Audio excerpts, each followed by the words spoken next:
High, একটা বৃষ্টি ভেজা সকাল দিয়ে আজ দিনটা শুরু করলাম। গত রাত থেকে আমাদের এখানে টানা বৃষ্টি হয়েই চলেছে। আজ সকালবেলা ছাদ বাগানে এসে দেখলাম কত রকম ফুল ফুটেছে। আজ সেটাই তোমাদের সাথে শেয়ার করব।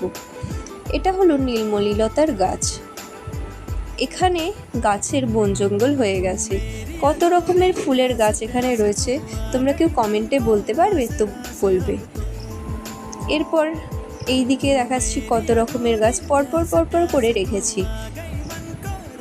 আমার ড্রাগন ফলের গাছ 3টে ফল ধরেছে। এই চন্দ্রমল্লিকার কাটিংগুলো কিছুদিন আগে বসিয়েছিলাম, এখন কি সুন্দর হয়েছে দেখো বৃষ্টির জল পেয়ে।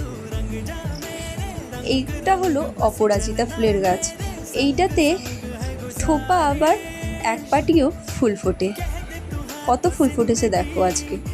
এখানে দোপাটি ফুলের বীজ ফেলেছিলাম, কত চারা বেরিয়েছে। এখানে সাদা আর গোলাপি রঙের দোপাটি ফুলের গাছ রয়েছে, থোপা দোপাটি। তবে এখানে টমেটো গাছ রয়েছে একটা, এছাড়াও দোপাটি কুলেখা